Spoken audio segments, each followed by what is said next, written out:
Fantasy is not the opposite of memory, but depends on it and utilizes its contents in ever new combinations. The combinatorial action of the brain is ultimately based on the same process by which traces of previous stimuli are stored in the brain, and the only new thing about this function is that in operating on the traces of these stimuli, the brain combines them in ways that are not encountered in actual experience. The second linkage between fantasy and reality is quite different.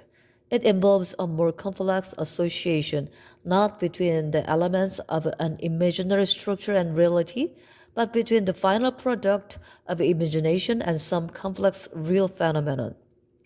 When on the basis of study and stories of historians or travel, I construct a picture for myself of the French Revolution or the African desert.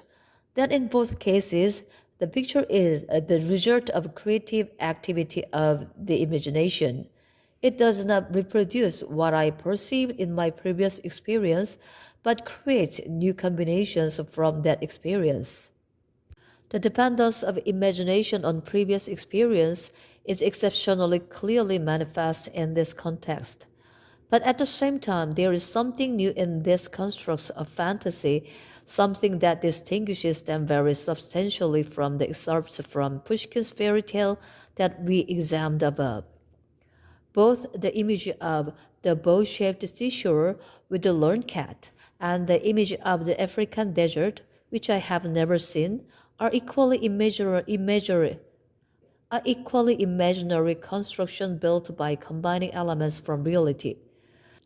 But the product of the imagination, the combination of these elements themselves, is in one case unreal, a fairy tale, and in the other, the association of these elements, the products of imagination itself, not just its elements, correspond to some real phenomenon.